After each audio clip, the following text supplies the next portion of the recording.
Hello, everyone. You're very welcome to the Full Time Sports Network and the main night agenda for Rebels Fantasy Focus. We do have a slightly different agenda on the cards today, and that is going to be whether or not international football has seen its heyday and purported changes to football in England and the proposed scrapping of the EFL Cup. So do stay with us for this show.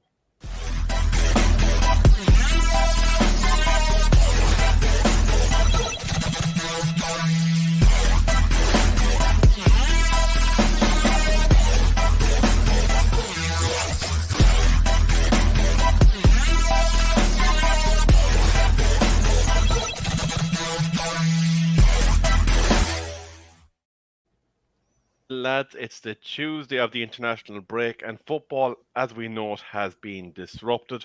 And today, for this rather different Rebel Fantasy focus, I'm joined, of course, by Cullum and Ross. But before we say hello to the lads, we do want to give our regards to Pat Lawless, who is currently enjoying some margaritas in some unknown tropical island and didn't even have the courtesy to Skype in and show everyone just how much fun he is having. But, ladies and gentlemen, jokes aside, I do want to say hello to Colin and Ross and ask you how you're doing, gentlemen. Hello, hello. How is everybody? All good this side? How you doing, Colin? I'm doing fantastically well. Even more so that I know that I am also jetting off to a nice, wonderful, hot place in just a few days' time. I don't see your leave request in the diary column. I think we're going to have to deny that. I'm sorry. Your missus can go on her own and take one of her friends. You're not allowed to leave. Sorry. No. It's too late. Too late. Paid for. I'm going. Yes. But lads and lassies, it's a rather different show for us this evening. We're going to be discussing matters that could alter the course of football as we know it in the Premier League. We're going to discuss from a multifaceted approach the future of international football, as it does seem that disgruntlement with international breaks is ever on the increase. And of course, it wouldn't be Rebels Fantasy Focus without some fantasy football talk. We will look at the Game Week 8 fixtures, how things worked out, and of course, yes, bat time with Vaughan. We will be talking about your oracle moment, the triple captain Son prediction that you made and rolled in like a freight train. But first, ladies and gentlemen, let's kick into the changes that are likely to be seen and discussed with regards to English football. And we do have a little bit of a snippet from the documents there that we will bring up for you. Here we go. So, I'm just going to knock up that banner just so that we can see everything. So, according to proposals to be presented under the umbrella of a new deal for football, this includes scrapping replays in the third and fourth rounds of the FA Cup, allowing clubs in Europe to opt out of Carabao Cup fixtures. Those clubs in Champions League, Europa League, and Europa Conference could either pull out from that tournament or send their under 21s instead. According to the Times, the FA and EFL are yet to be consulted, but the latter would welcome talks on the future of League Cup and FA Cup replays. The prospect of FA Cup replays being written out of the rulebook is described as inevitable, and it's the easiest way to free up some calendar space. Meanwhile, with the Carabao Cup seen as a money spinner for clubs in lower leagues, which has led to a compromised approach over the future of the tournament rather than attempting to scrap it completely. Now, this is obviously going to be a big debating issue with regards to fixture congestion. We aren't seeing it this year due to World Cup and international breaks. But how damaging for lower league clubs would the removal of the League Cup be? And let's just back it a little step further. Obviously, with the option of putting out the under 21s, just how much damage would that do? In essence, is that cancelling it by proxy? I'm going to come to you first, Ross. Yeah, you make some good points there, Rebel, that I'm going to touch on. Firstly, let me just talk about the under-21's potential participation in the cup. We already have that. We have that in the Papa St. John's Trophy, where you get clubs that's been invited to let the under-21s participate in a league or in a league system with the cup and knockout rounds with lower league clubs. And having a Carabao Cup situation where clubs have find it optional to put their own under-21 squads again in those type of that type of cup, I think will damage the integrity of that. We always talk about the beauty of the cup competitions. We see it in the FA Cup, and we've seen it in the EFL Cup over the years. It's gone through many rebrandings over the decades, from the Coca-Cola Cup to the Capital One Cup and so forth. So I personally like the cup competition. I feel it showcases a lot of talent from lower league clubs. We always see them shine, and it's really, really good. It's great to have a midweek game, and the cup competition offers that type of opportunity to everybody, to the fans, to the players, and especially the fringe players that are fighting their way to try and make it back into the starting 11. So trying to take it out of the calendar year, I think will do more harm than good. Colm, do you want to come in the back of that? Because obviously it's a cup that has been with us in competition for quite some time and has a lot of history to it. What are your sentiments with regards to these purported changes? Because obviously they're only at discussion stage at this point. Yeah, I really don't want it to happen. My local team is a lower league team. Doncaster Rovers. I've been watching and going to Doncaster Rovers games for many, many years of my life, and I've had some of the best moments I've had is watching them in cup games. Sorry to bring it up, Ross, but years and years ago, we beat Man City on penalties. We knocked them out of the cup. We beat Aston Villa 3-0. We knocked them out of the cup. We drew Arsenal and then we got beat just, and then a couple of seasons later, we played again against Villa at the Keepmount Stadium, drew at our end. We managed to go to Villa's ground. It's a stadium where clubs like Doncaster Rovers and all the lower leagues clubs aren't going to see. Rovers drew against Arsenal at the Emirates. How many chances is that going to happen? It's not. Clubs like that aren't going to go into the heights of the Premiership because there's not enough money at that lower league level. So this is the only chance for the fans to see those kind of stadiums, really. On the other side, though, there is another domestic cup, and if you're looking at the other major leagues as they are reported at the moment, the likes of Spain, Germany, Italy, they do have a single domestic cup. We have two currently running in tandem, the FA Cup and the League Cup. And if I'm not wrong, the FA Cup pretty much runs to the entire Football League as well, doesn't it? Yeah, it does. I suppose in an era where fixture congestion and all these other types of issues are raising their eerie head, and with the likelihood that Champions League football is going to undergo a massive change and become an actual Super League-esque type structure, is it possible at this point that, unfortunately, the EFL Cup is literally on life support and holding on because of the fact that we have another domestic cup? No, not at all. I scoff at that idea. I mean, this is what makes England such a great football country. It's why watching English football is the most entertaining type of football you can watch anywhere else in the world, due to the fact that they have these type of cup competitions within the countries. I mean, look at Spain, Italy, Germany. They all just become a dictatorship within those leagues because they've only got one cup system and one league, or one major league anyway. And scrapping the EFL Cup will be detrimental to clubs low down the league. Look, I know that the obvious point to that is money. All the clubs in the lower league will benefit from participating within any sort of cup competition, getting that little bit of revenue from making it into the next stage, or even from having gate ticket receipts. Of course, that's going to help them. So there's no need for me to point out and emphasize that type of obvious statements. But it's all the knock-on effects you have to think about that come with that. You think about youth players like under 17s, 18s, 19s getting blooded into a first team. They get those type of opportunities to come in. Fringe players, as I pointed out earlier as well. And it also gives managers time to play with new systems as well. I mean, we're talking about Doncaster Rovers there coming up against Villa, Man City, and the likes. And having a team in the Premier League trying something different against a lower league side and it might not work out also just contributes to the magic of the cup. It's beautiful.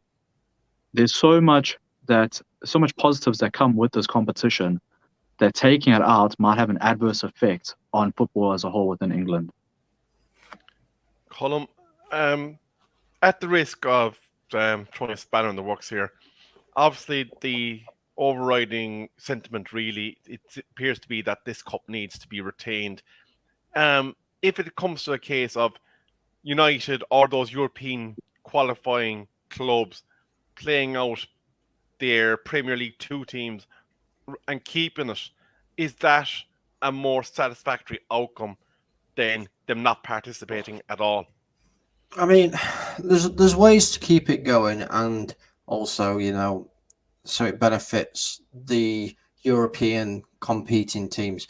Maybe they'll look at it and go, right, okay, so we understand that you're focusing on your European games and everything, but still take part.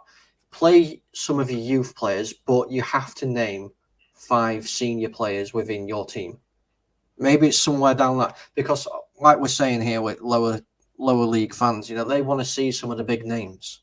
It doesn't have to be the full strength starting 11, that you see week in, week out playing in the Premier League, the Champions League, European League, etc., etc., etc. But make them turn. They might not even have to come on the pitch. Just be like, you have to name 5 of them within your either starting 11 or your subs, because that will still then give people what they want, really, won't it?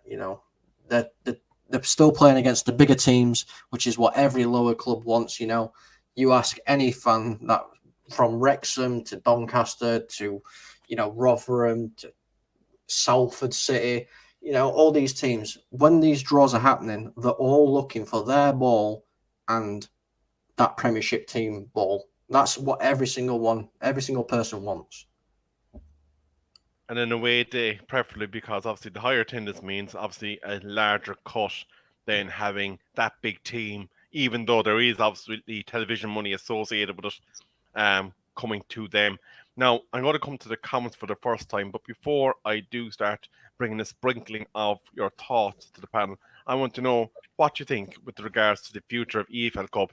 Does it need to stay in its current format? Does it need to account for fixture burnout at this point? Or what is the absolute most positive result that can happen to sustain these competitions? But let's have a dip into the cup-related comments. There are quite a few that are stepping into those international fixtures. We will come to you after we discuss the opening topics on that. Matthew Bassett and and Gavin Ward are in the building. Gavin is saying he wishes you nothing but rain on your Holliers column. Matthew Bassett is saying hello to everyone on the show. We have Matt from Football United TV saying hello to all.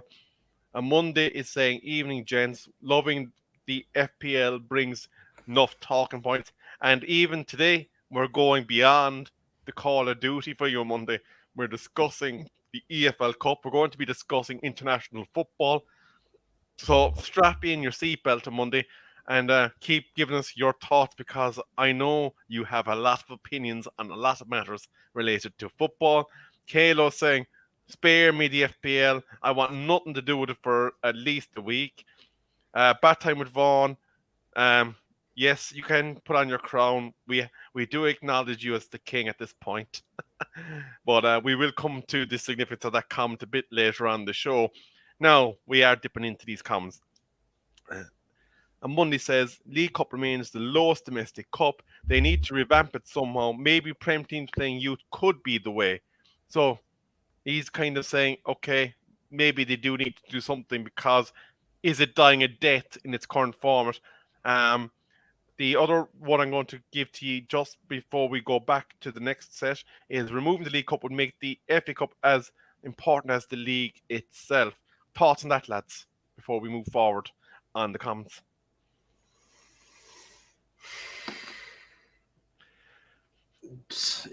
It would. This you can't really discuss it that much. I mean, it would, because there's in the leagues as such. Obviously, you know who the league. It's going to be your Man Cities. Your Liverpool. All these people are going to be fighting up there for the league. If they take out the League Cup, that means there's only one other cup for all these other teams, like your Villas, your Wolves, your West Hams. All these kind of teams. And maybe, shock. We've seen it a couple of times. Lower league teams have got quite far into the cups. Portsmouth. Portsmouth.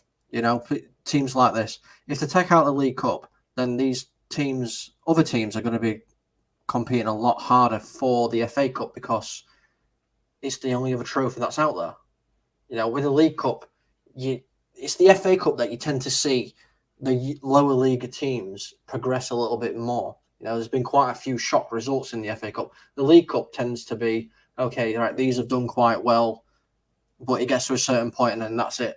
All the lower league teams are out. But I think the lower league teams will go out way, way, way sooner if the League Cup's gone and it's just the FA Cup. The argument as well there, and that was raised by Ross, is that, of course, that the Football League does have what was the Johnson Payne Trophy.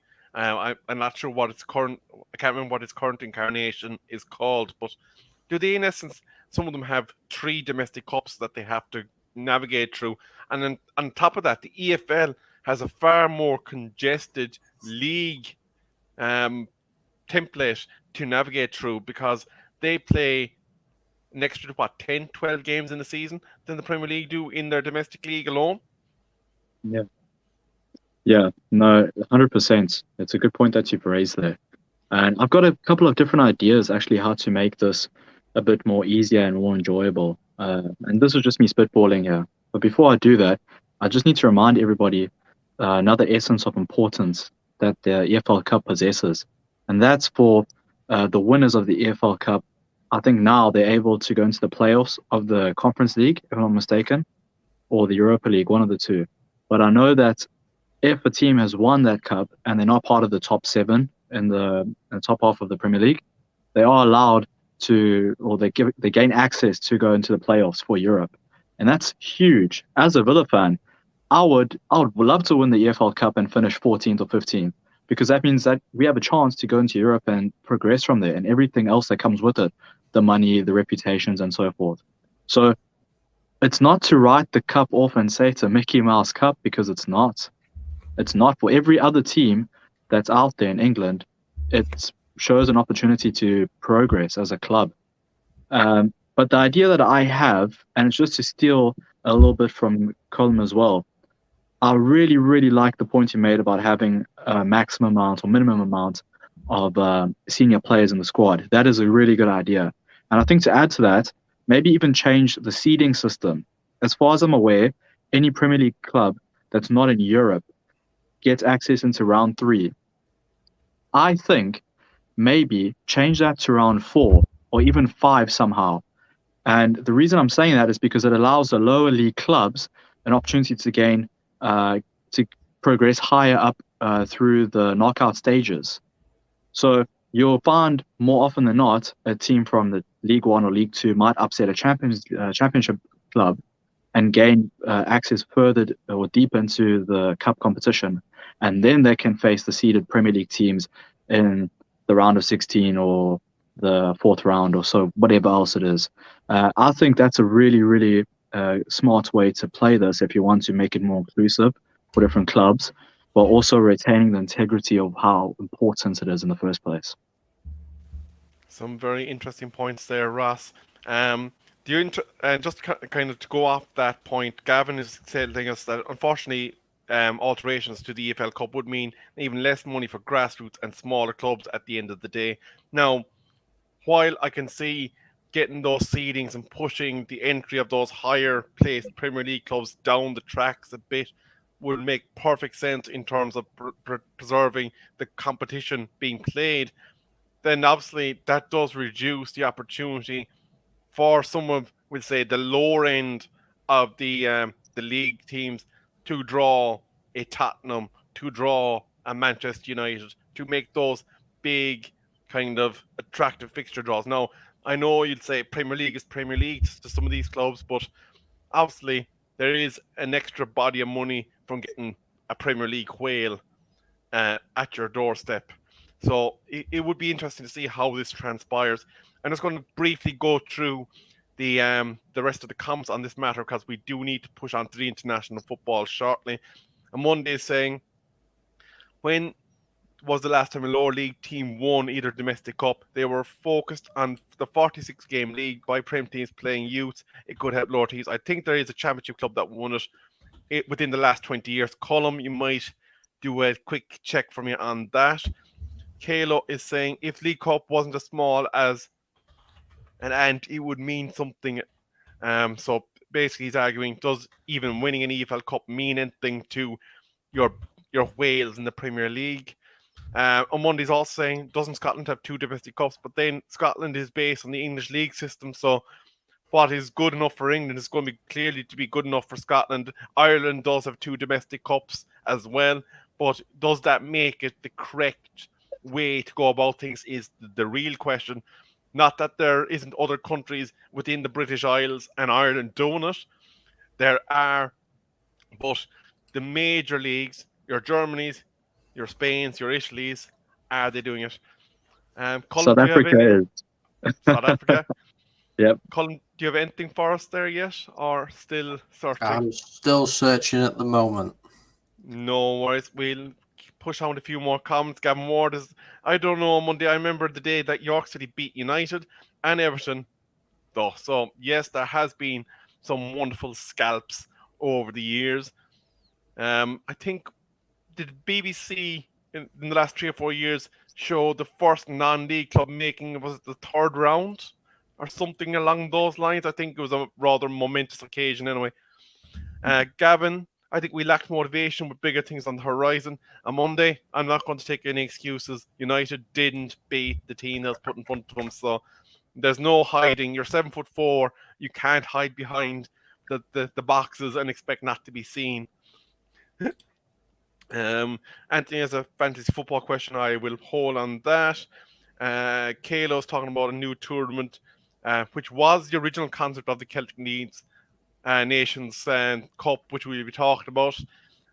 So we'll come back to that. Anthony Herbert is saying, I think they should keep the League Cup. Teams from 8th place down the Premier League and lower leagues should be in it. So he's basically saying, you finish in the top 8, you don't participate, which I'd imagine would come up with an element of opposition because of the fact that the financial benefit is so critical. Number one, to the sponsors that are attracted to putting their money into the cup and getting it seen. And number 2, to those smaller clubs who want the chance to play a whale. And finally, King's Football is saying, big up to the panel. Great topics on the schedule. How are we looking, Colm? Is it still? Well, I remember Birmingham City won. Didn't they win the League Cup in about 2007? And I think they got relegated the same season or the league or season after. I do remember they did win it recently as well.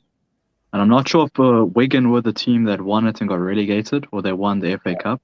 No, yeah, Wigan won and got relegated. It was the FA Cup. They won and then they got relegated.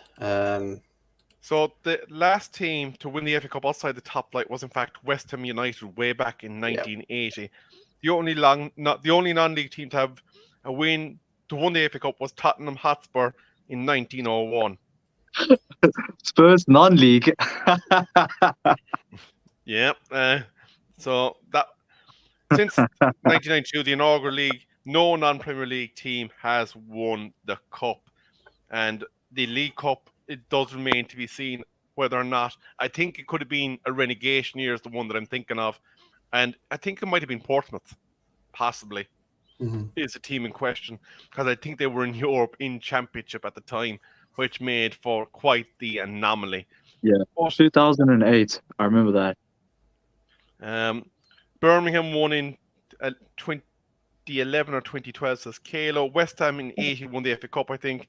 On Monday, they're coming with his Quizmaster-esque type knowledge to the table. And yes, on Monday we are aware that they don't enter the early rounds, but they do still come into play in round 3. I think it's round 4 this year, actually, for Manchester United, if I'm not incorrect. But lads, final word on EFL Cup. Should it stay as it is? Does it need to change?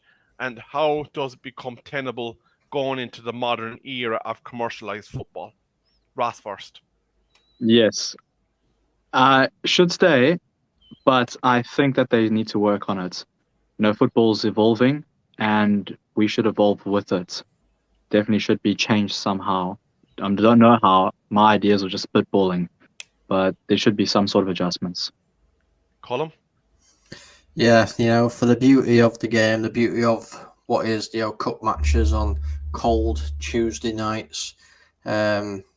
It's got to, in Stoke, or even in Doncaster, as some Villa fans will quite rightly remember.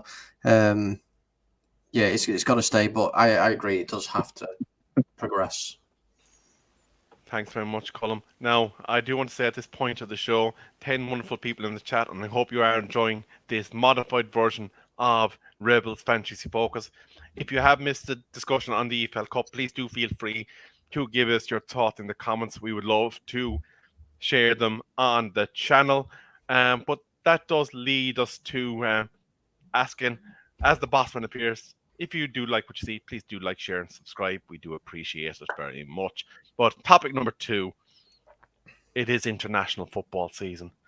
And I don't know about you, ladies and gentlemen, but the shine does seem to be polished off by the reaction of people on social media to the presence of international football. And it does seem to be losing its shine, at least in the face of the unwashed masses. Now, we're going to be a bit more pragmatic on the show tonight. I think most of us will accept that there is a place for international football in the calendar. But let's have a look at it. Number 1, from the social media brigade. Number 2, from a club point of view. And number 3, from the player point of view, and what it means to them to don their jersey. But we'll start with the fans. I don't know about ye, but in your social circles, have you been hearing more and more, oh God, it's international football break, there's no sport to watch, blah, blah, blah, blah, blah. I know now, Ross, your fixture list for this international break is less than appetizing. Ireland have a Celtic derby with Scotland to look forward to. So there is going to be a bit of meat in the sandwich there on Saturday. And Colin, I think England have some rather juicy fixtures in on themselves. Yeah. So obviously England are playing Italy, and then I believe it's Germany as well. But my attention for international football is next to none. I do not care about the UEFA Nations League. The only competitions I care about are the Euros and the World Cup. I don't understand why we decide to have breaks in the middle of seasons to play friendlies, or this silly little UEFA Nations League that's randomly come out of nowhere because it's a good idea. No, it's not. You're disrupting everything, season out, season in, season out, season in. Why should domestic football be pushed to one side just so the UEFA Nations League can be played? So, I know, let's earn some more money. No, leave it alone. This is why there's fixture congestion, because they're coming up with silly, stupid little things like this and sticking it in the middle of a football season. Look, there's a couple of months where football's played, and then there's an off season. If you want to do little things like that, do it in the off season. Don't do it in the middle of a season. It makes no sense because it can ruin teams. It can ruin domestic teams' seasons. If one of their players, for instance, let's say Tottenham Hotspur, for instance, or in fact, I'll be a bit more realistic. Let's say Erling Haaland is going on international duty and he gets a really bad injury and he's out for the rest of the season. What's that going to do for Manchester City? You know, you've seen his stats already this season. That's their biggest threat gone. Absolutely. I don't understand it at all. It really does wind me up. It's just stupid. No, a Monday is definitely seeing the same hymn sheet as you call them, but I'm going to throw in that grenade into the conversation. Obviously, prior to the unpopular Nations League fixtures, the UEFA calendar and the FIFA calendar did dictate a number of weeks throughout the season for international fixturings. And those that weren't involved in either a Euro qualifier or a World Cup qualifier, when talking about European football, did have international friendlies scheduled to make up the difference because they did have to play international games in those windows. So, in reality, the Nations League, as piss poor a competition as it is, all it has done is literally get rid of the unstructured ad hoc friendlies that were cropping up and being played anyway and replace them with a, I suppose, diluted version of international tournaments. That being said, um, given the the lack of love for international football during a season,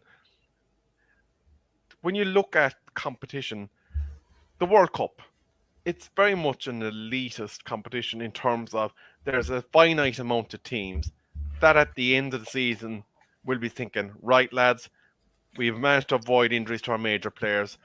We've managed to get our team prepared well, and we can go on and possibly win this World Cup. There's a lot of teams like the likes of my country, the Republic of Ireland. The the most we can hope for really is the participation trophy for qualifying. Maybe get a scalp or two along the road, possibly make a knockout round if fortune favoured the brave. But in reality, when you go up against the behemoths of international football, 90% of international teams are also Rans. They're the nags in the race.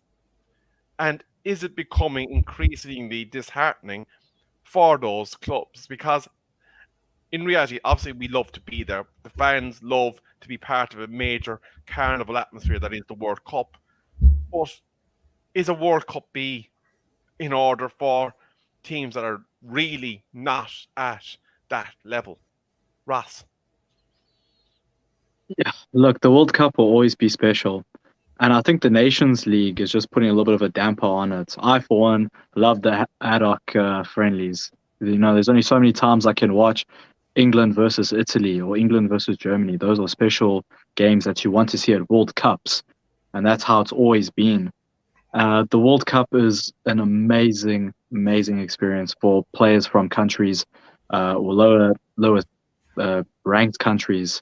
You know, you look at the likes of Australia coming in, Wales have come in there as well, and players like that play for those countries never think that they're going to make it to the World Cup. But it's amazing that they're going to be there and be participating. So, with that being said, I don't think anything would take the magic away from the World Cup, only if they make it every 2 years. I think that's the only thing that could be detrimental to it. But besides that, I still look forward to the World Cup. Not so much this year because of the timing of it, but I still love it. Colum, obviously I'm going to come at you with a two-pronged attack here in terms of international football. International tournaments are slowly being expanded and expanded and expanded, and possibly diluting what was seen as the creme de la creme of the football tournament internationally, and making it a bit more ordinary and less exciting until knockout phase of said tournament does transpire. But how significant for players at this point is it to get that phone call from the international manager, from a big Jack Charlton, for example, back in the days of when Ireland were successful? Right, son, you're going to put on the green jersey. You're going to the World Cup. We put our faith in you, and we want you on the plane. Are a lot of young players now kind of going, and actually, I'd rather not get injured in international football.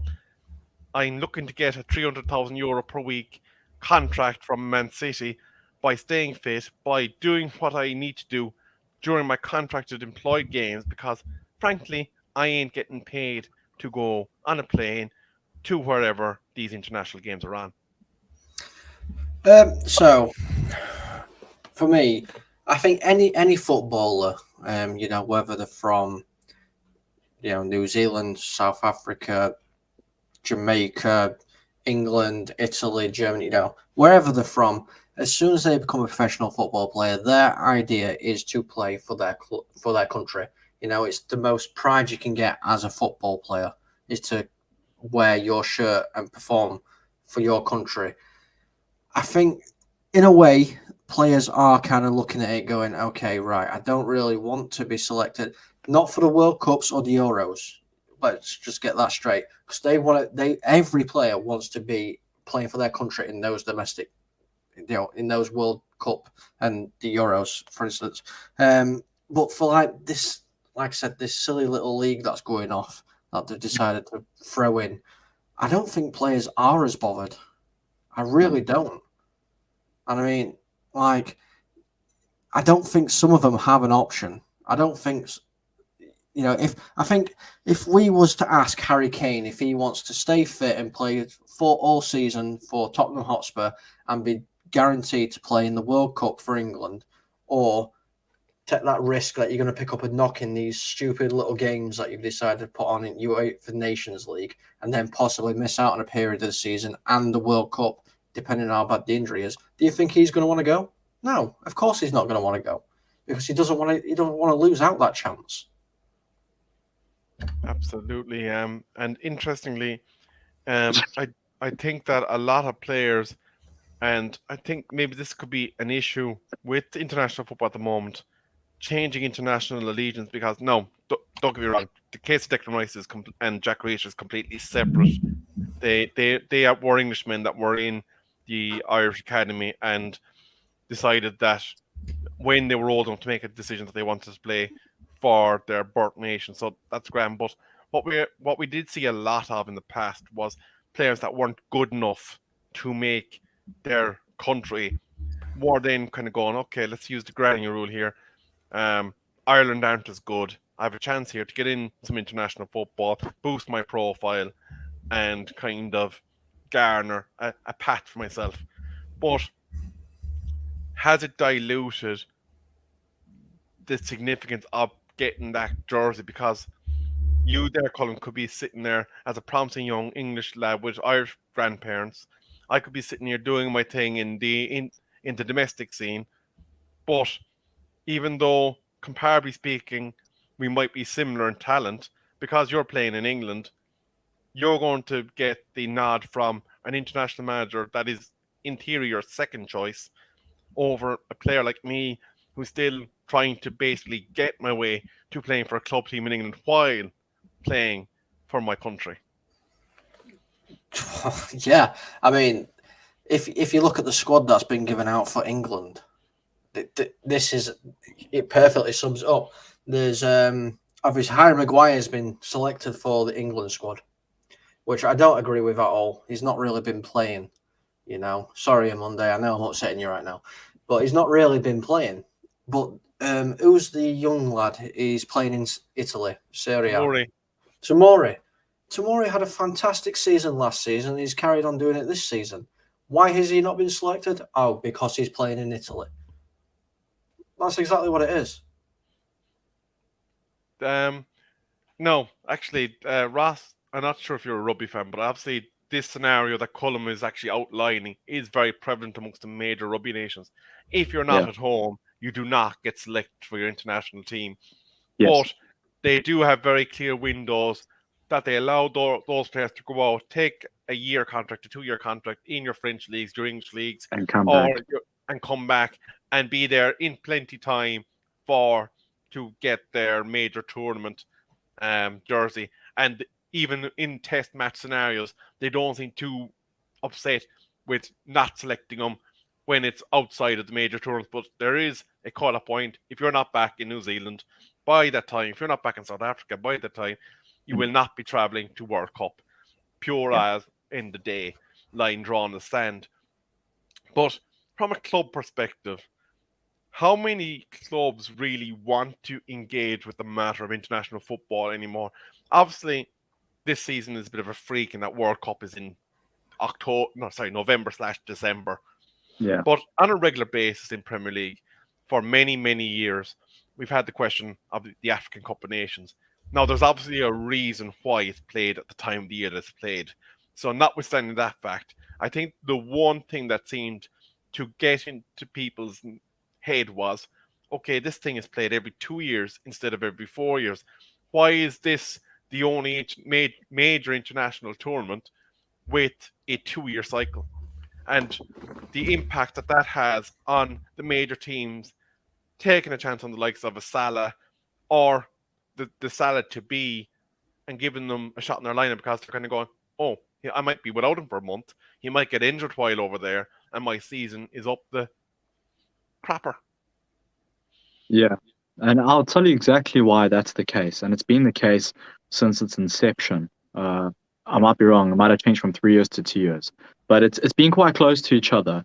You think about how in Europe you guys have got the Nations League, plus you've got Euros that you're running, and that's all European exclusive. And we can't deny the quality of European football compared to the rest of the world is far superior. It's far superior technically, physically, and just tactically in general. Now, within African football and CAF, which is the organization that runs the African football, they're trying to promote developments within Africa. And the only way they can do that is by giving players experience on a competitive stage playing against each other. So CAF has been very beneficial for countries like Nigeria, because a lot of the players from Nigeria start out in their domestic leagues and then eventually go over to France or wherever else. You talk about likes of Nigeria, Egypt, Ghana, and even South Africa in some cases as well. And it exposes these players to quality football because of most African players that do come from Europe or the European clubs bring those skills and that mindset back home, and they put on display for the African audiences. And it's amazing for us. I mean, we get to enjoy quality football, and you'll see that there's always a huge mismatch of skills. I mean, we watched the AFCON last year, and you could see that there was some crazy results happening from high-scoring matches to outrageous pieces of skills and goals scored. And that just goes to show how unevenly matched players and countries are compared to Europe, where the European countries are grinding out close results. So the AFCON has been very beneficial with that to bring other countries slowly up towards the same playing field and of skill and quality. I understand that it can cause a bit of a headache and an inconvenience to the European leagues. I understand that because I enjoy watching the Premier League and all other leagues with the teams in full strength. But in order to facilitate inclusive growth for everybody, the AFCON going down this route seems to be the best option for us. Thanks very much, Ross. Now, Colm, I'm going to come to you with some of these comments before we get on to our analysis of Game Week 8, because we have dominated the show with the topics of the EFL Cup, the proposed restructures to English football in the Premier League, and what it would mean in terms of cup competition domestically, and of course this international football debate. But I'm going to start you off with some comments there from Ian. Do you want to take them? I've a few of them starred there for you, Colm. Yep. So Ian here is saying that the National League is pure greed and will damage league and international football by burning players out and creating more injuries. That's basically going on what I was saying in regards to the injuries as well. He's got a couple in here. Adding more teams to the World Cup and Euros will also damage the game. See, I don't agree with that personally at all. I don't see why we can't add a few more teams into them at all. Ross, I can see you're shaking your head there as well. A possible solution is to segregate those no-hope teams like Luxembourg, Malta, Gibraltar, etc., have them play in a different competition, allow more games between the top countries. I don't see what that benefits. I understand, obviously, things are going to be a bit easier for those teams, but they want to play against the elite teams, surely. That's why they enter these competitions. You know what? Just to interject before we move on very quickly. I've got a couple mates that stay in Gibraltar, and when they hosted Norway, it might have been I think it was the World Cup qualifiers. They hosted a lot of countries that came to Gibraltar. Holland or Netherlands was there. Norway was there. There was a couple other countries as well within their group. And my friends were so excited to see the quality firsthand of Haaland, Memphis Depay with the Netherlands, and all those other players. So having top countries like that go to small countries like your Gibraltars, your Maltas, it's huge. It's huge for the fans and it's huge for the country as well, because as I pointed back with AFCON, it almost brings up that level of skill and experience with high quality players. Yeah, I do agree. Princess of Maine, England are going to win the World Cup. We shall see. Also, I love watching Euros and World Cup, but qualifiers can get a little bit boring. Yes, they can. On Monday, how you doing, buddy? Lack of top-class English managers like Brian Clough, who won 2 in a row. We just struggle to transfer that to the international game. We've been seeing that a lot, in all fairness. Footmoss, how you doing, mate? You're saying Canada, USA, and Mexico, more nations allowed in 2026. And Monday is back saying, look at the great UK players in English clubs winning the European Cup from 1977 to 1984. That was a credit to the UK game. That's a little bit before my time.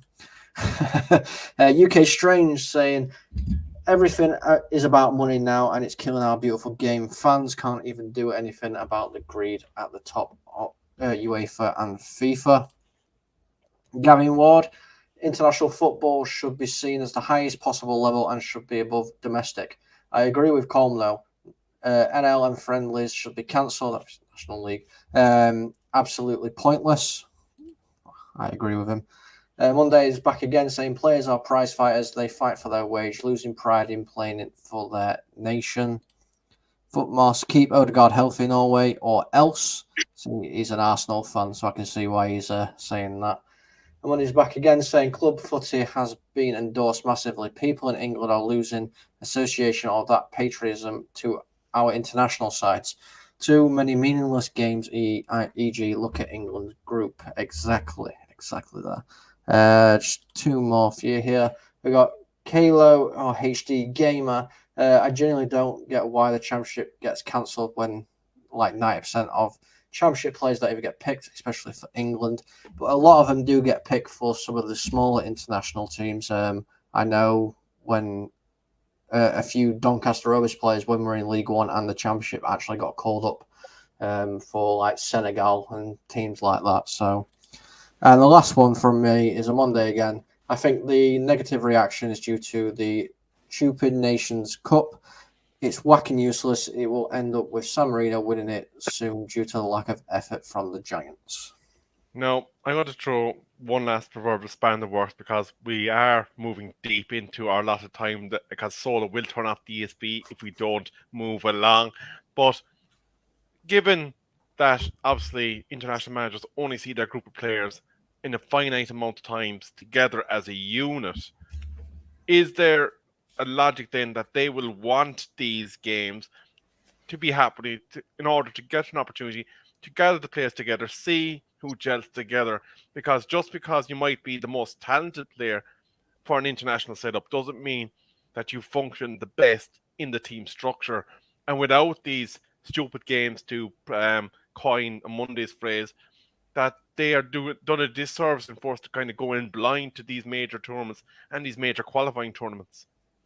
See, I don't think it'll make a difference because if they're getting rid of all these stupid games and these friendlies and everything, every team's going to be on the same boat anyway. Because nobody's going to have had time to work with the teams. So it's not going to change any. It's not, for me, it's not going to change anything from what it's doing now, having the games in. I think, given that we are hitting the 50-minute mark and there's still 8 wonderful people with us enjoying the conversation and expressing their views on all the topics, it is time to move on to Matters Fantasy Football. We will not be doing the Game Week 9 preview this week. We will be holding that to ransom for next week's show, and we probably will be covering some element of the international games as well, because they would be undertaken during that time frame. But we're going to hit you with some stats first. So Game Week 8, 660,123 wildcards were in play last week, and this has been cited as the reason why price fluctuations were so inaccurate, because there were so many ins and outs taking place that the system couldn't categorically define the position of a player in a given week. So it took multiple days for them to say, without doubt, that there was the level of increase required. Next, top 50 managers had played 92 chips so far. 25 bench boosts, 19 free hits, 33 triple captains, 15 wildcards. 18 chips were played during the last game week, excluding wildcards. Only 6 of the top 50 managers have not played a chip. 2 have played all their chips, and 5 have played no chips at all. So I think it's fair to say, looking at those numbers, that the majority of that top 50 won't be top 50 come end of season. I will come to your thoughts shortly, but I'm going to blitz through these stats before we move on to the conversation at large. Excuse me. 35 out of the top 50 managers have gone for either Haaland as captain, Kane as captain, Mitrovic as captain, Isco as captain, Tony or Jesus. And obviously one of them listened to the Reverend Battime with Vaughan when he delved into his crystal ball and said, "Thou shalt covet this Hunmin son and place the triple captain upon him." And I thought we were going to be coming on here absolutely laughing in his face when Son starts on the bench. But Son, of course, came on and finally did Son things and scored a hat-trick. And finally then, the last stat, last week's captaincies, I'm not going to read them out, they're the percentages amongst the top 10,000 managers in FPL. But Ross and Cullum, are you now genuflecting at the church of Battime with Vaughan and proclaiming homage unto his name? Yeah, I'm annoyed. I'm very annoyed right now. I spoke to a good friend of mine and I specifically asked him, because I was going to bring in a Spurs asset. So I asked him, who is better for this game, Kulevetsky or Son? He point blank told me Kulevetsky. I brought him in. After the game week had finished, I went to his team. He had Son. I was done. He stitched me up. So I'm a bit annoyed, but fair play to Vaughan. Miriam, do you know what you need to say to him? I know you lie. Your lips are moving. But Colm, a rather strange week in fantasy football, and I think the viewers will be delighted to know that you're finally progressing up Mount Everest that is the Fantasy Football League and making forward progress. Has the wildcard been a positive for you in the game week 8, 7, 8 kind of scenario? It was a massive positive for me. I mean, I'll go through. I can quickly say, where some of my points came from. So I've kept Haaland in my team. He's got me points. He was my captain. I brought De Bruyne in. Great little thing for me. He got me points. I brought Kane in. He's got me points. Cancelo got me points. Gabriel got me points. So I finished off at 58 points at the end of this week. So me playing my wild card was amazing. Personally for me, because I had quite a lot of players from, Liverpool, United, these teams that weren't playing. Yes, I am. I can see that comment from HD Gamer that I am still behind him. However, I just want to bring a little bit of attention to a certain two people. One of them is Solo, as I am currently 18 points behind Solo. And the other one is our very own Ross. I am only 20 points behind him now. Ross, So I'm you're Nice. gonna get your britches on, Ross. You're going to have to start running. Like he's reeling you in. Yeah, I made some poor decisions this game week. I looked at differentials and I had the opportunity to bring in De Bruyne a straight swap for Salah, and I didn't. And I'm kicking myself for that at the moment. Gavin Ward, I noticed saying that he doesn't want Pope bad time with Vaughan the second to have his head inflate any more than it currently is. Ola Conley, a resident Liverpool fan, very welcome. He said, I triggered me wild card. I had 8 players out, but I did get a 67-point return. Now, that is a lovely little return, Ole, and I presume that team is leaving you well stocked post international break to make a chart up until World Cup. But in terms of the game week at large, ladies and gentlemen, any players that for you just did not cut the mustard? Dinkle and mustard. Yeah, I got one. Leon Bailey. I took a punt on him again. I kept him in because Villa's fortunes are turning, but his form is not. So I'm a bit annoyed with that as well. Look at this. You can see my decisions. They're unraveling themselves. So yeah, I'm quite frustrated with that. But I think there's going to be some really hard decisions that all of us managers are going to have to make after the international break.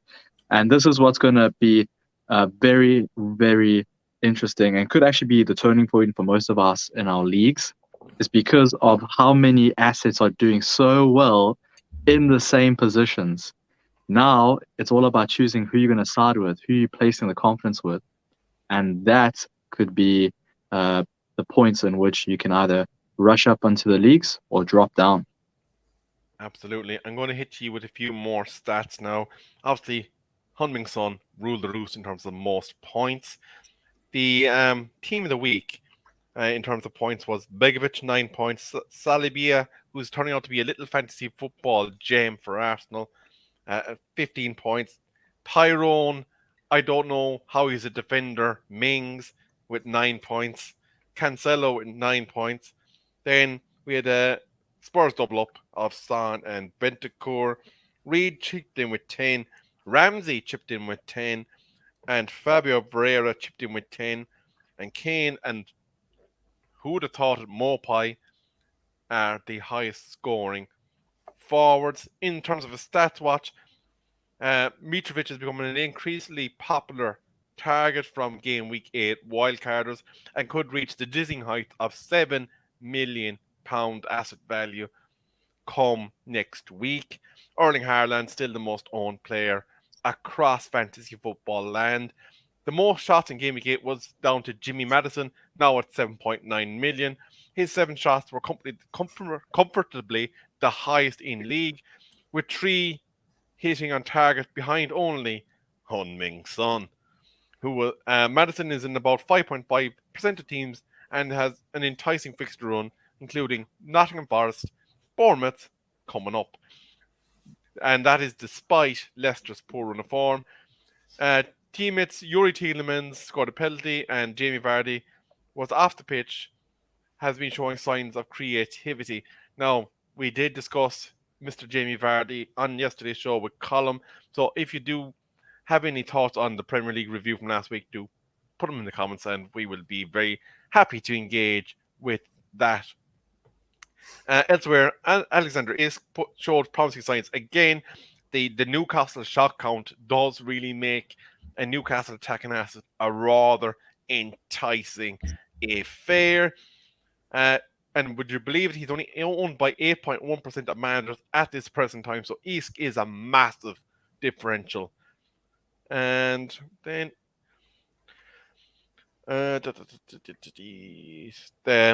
is mainly the main stats as I see it. Obviously Kevin De Bruyne again, double assist. He everywhere he goes, he nearly gets an assist at this point. As much as Haaland, it scores goals and making a mockery of the scoring charts. But I'm going to come to you briefly with your thoughts on your performance for game week 8. Ross, what chips have you used to date? Or are any of them gone astray on you? Chips, yeah, sweet and sour. The, I've used my wild card. It was beneficial to me. I used it a couple game weeks ago where I had some key players of mine not performing and injured, and I wasn't prepared to take a hit of minus 12, 16 points so early in my season. And I used it knowing that we were going to get it back anyway after the World Cup. So it was very, very helpful in that sense to know that I'm going to get it back. And I'm going to hold onto any of my chips or my remaining chips until the new year. For me, I always look at double game weeks. That's just my personal view on it because statistically, there's just a higher chance of your players getting better points. So they'll go for my bench boost and my triple captain. I'll be saving those for double game weeks. Thank you, Ross. And it's the rather short Q&A from the viewers today. Colm, I'm going to let you take this one from Anthony Herbert if you don't mind. Yeah, so Anthony's asking, you picked your players for Saturday's games. If you've got players in your team that are playing the next day on a Sunday, when is it best to change your players? I mean, I don't know whether the other guys are going to have a different view for this. To me, it's all a case of when you feel it's the best time. It's as simple as that for me. I think, Change your subs when you can do, unless I'm misreading this somehow. I think just in case there's any confusion, what I'm reading from this is he's wondering can he make in-play changes, and that of course is not the case. There is a deadlock time, and on your head be it after that time. You're then hoping that a player doesn't play if you have a haul on your bench, essentially. Yeah. Gavin Ward is saying he's glad he left Salibia in his team. The man can do no wrong. And Kalo wants a top 20. Now, if you get top 20 overall, I think Ross will fly over from South Africa, wash your feet, and genuflect in front of you. Because that would be quite the feat. But all jokes aside, gentlemen, it has been a wonderful conversation today. We covered a lot of ground. It has been a rather shorter version of the fantasy football analysis, but I think given the scale of topics that were there to be discussed, it was important to do so. We have been broadcasting on the Man United agenda as well today, so there will be a full scale of programming coming up there, 8:30 every day essentially. But Colm, as the curator of matters broadcasting on FTSN, is there any shows that you know are slated and in the books that people can look forward to? Yes, if you are an NFL fan, I know it's going to be quite late.